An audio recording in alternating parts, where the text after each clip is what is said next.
Muy buenas tardes a todas y todos. Quiero ubicar el contexto de este momento. Estamos por cumplir un año. Estamos por cumplir un año de la histórica jornada de las elecciones del 1 de julio. Y eso obliga a realizar balances necesariamente. El 1 de julio, como sabemos, se eligió un nuevo gobierno, se cumplió una doble alternancia, fue una alternancia de partidos, pero también fue una alternancia de proyectos, una alternancia largamente pospuesta. Eso lleva necesariamente a la realización de un balance desde el gobierno. El presidente de la República por eso va a realizar un informe el 1 de julio por la tarde en el Zócalo de la Ciudad de México.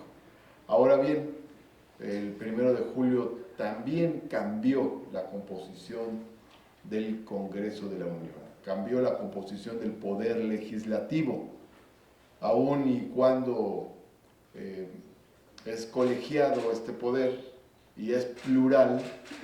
De todas maneras, el voto ciudadano se puede leer como un mandato de cambio y de transformación para el poder legislativo. Por eso es que también desde nuestro ámbito es importante hacer los informes, los balances correspondientes. De hecho, hay legisladoras y legisladores que han empezado a hacer sus informes en sus estados, en sus entidades federativas. Y también, por otro lado, tenemos el interés de diversos medios de comunicación por conocer nuestros puntos de vista e información sobre este balance de este lapso. Quiero yo aportar algunos datos y les voy a entregar un documento. Estoy haciendo una tabla que es una comparación entre la 64ª legislatura y la 62ª legislatura. Son las legislaturas de inicio de sexenio. Como empezó una, como empezó otra, quiero mostrar algunas cifras para ustedes. El Pleno del Senado de la República, en horas de trabajo, alcanzó hace 6 años, en el lapso equivalente, análogo, 180 horas de trabajo. Actualmente, en lo que va de esta legislatura, en el mismo lapso llevamos 428 horas de trabajo. ¿Perdón, se refiere ante el Pleno? Ante el Pleno. Esto es el Pleno nada más. Es decir, el Pleno del Senado anterior, cuando comenzó, al principio del sexenio, laboró en el mismo lapso que llevamos, 180 horas, y nosotros hemos trabajado en el Pleno 428 horas. Continúo. En términos de sesiones, en aquel entonces, hace 6 años, se realizaron 72 sesiones y ahora 86 sesiones. Y todavía nos falta por lo menos la de lunes. Todo esto tomando en cuenta sesiones ordinarias, extraordinarias y solemnes. 72 hace 6 años, 86 sesiones ahora. En cuanto a iniciativas presentadas, hace 6 años fueron 535 y ahora 854.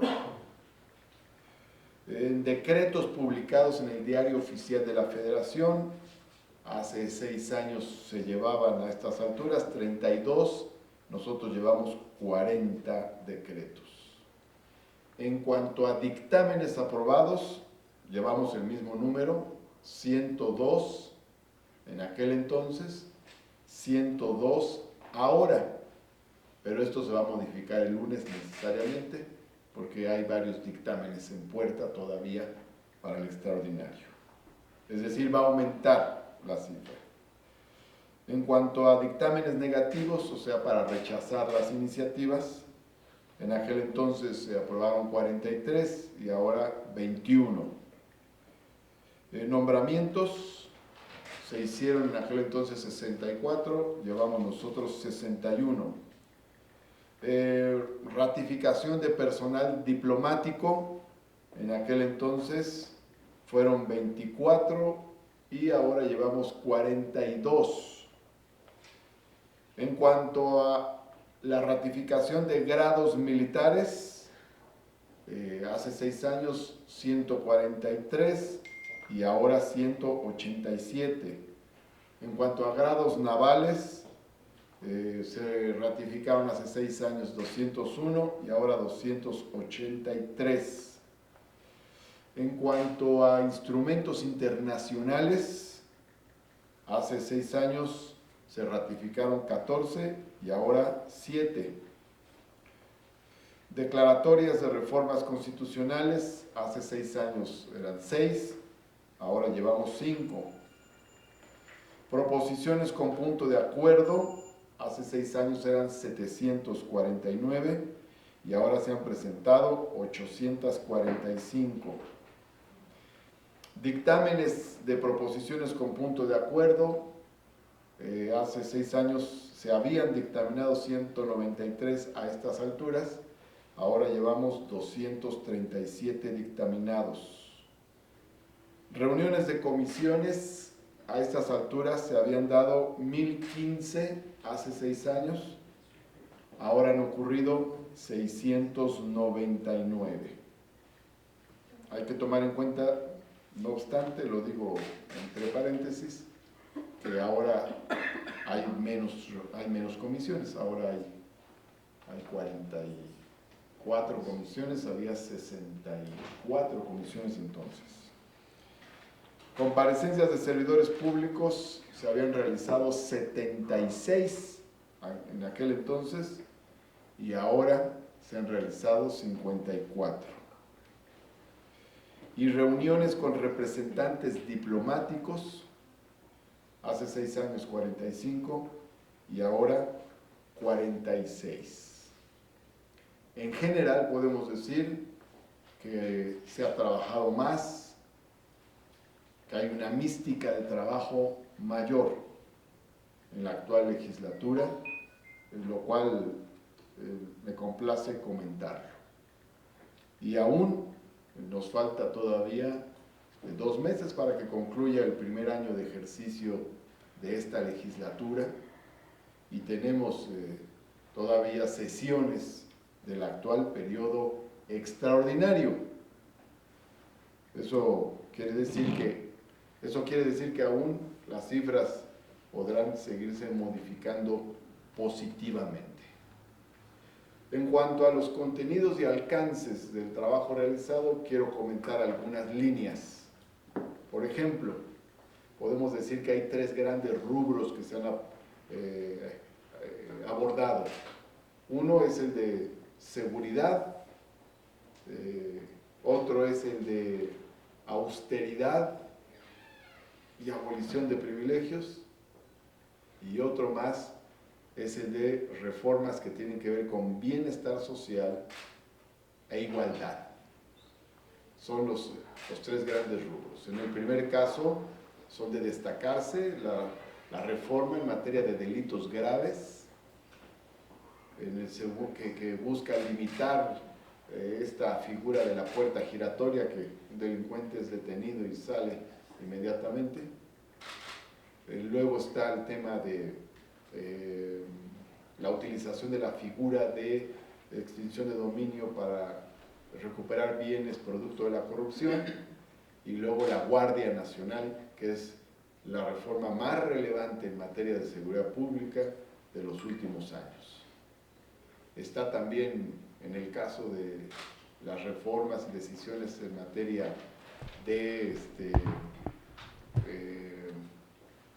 abolición de privilegios, por un lado, las decisiones internas que se tomaron, el plan de austeridad que se acordó el 4 de septiembre, pero también está la publicación que realizó el Senado de la República de la Ley Federal de Remuneraciones de los Servidores Públicos, que también está en ese sentido, y las reformas que aprobó el Senado, que todavía no terminan de aprobarse en el Congreso, o en materia de inmunidad presidencial, que incorpora la corrupción, el fraude electoral entre los delitos por los cuales puede ser juzgado el presidente de la República. En materia de bienestar social, la reforma educativa es la de mayor alcance y profundidad. Es una reforma que deroga la reforma punitiva del sexenio pasado, pero además establece los principios de inclusividad, universalidad, laicidad y gratuidad de la educación pública en todos los niveles. Establece por primera vez de manera contundente la responsabilidad del Estado en materia de educación superior, entre otros alcances. Está la reforma laboral, que no es constitucional, pero es la primera reforma progresiva en mucho tiempo, sobre todo en materia de justicia, contratos colectivos y elección democrática de las dirigencias sindicales. Está la reforma de paridad de género, que también es de gran calado, que establece la paridad de mujeres y hombres en todos los órganos del Estado.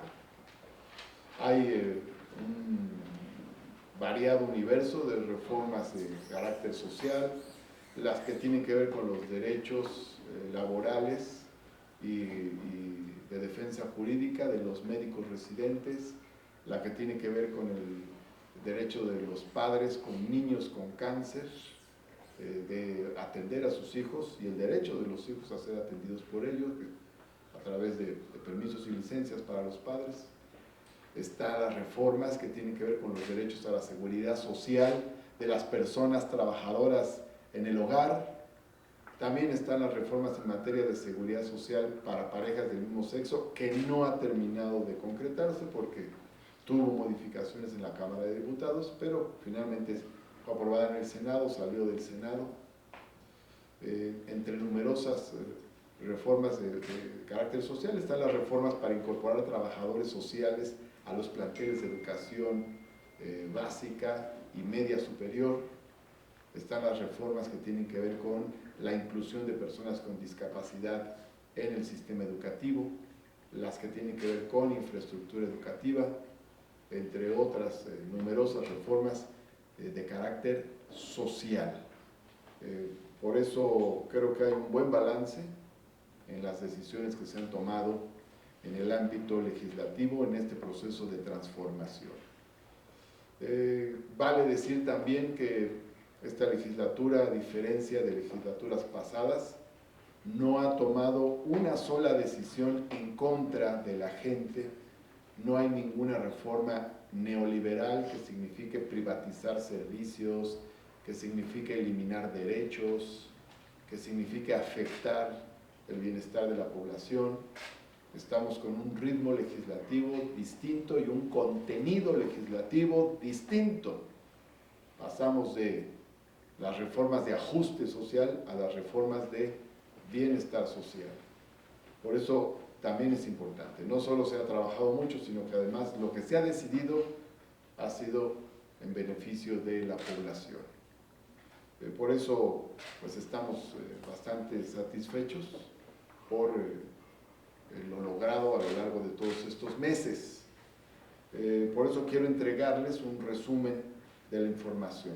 Lo que he descrito en general se los vamos a entregar a todos los medios, es un sumario de la actividad legislativa del primer año de ejercicio, que son los asuntos aprobados, reformas constitucionales, leyes de nueva creación, reformas a diversos ordenamientos vigentes, otro tipo de decretos, los dictámenes legislativos en sentido negativo, los nombramientos, los instrumentos internacionales aprobados, el personal diplomático aprobado también.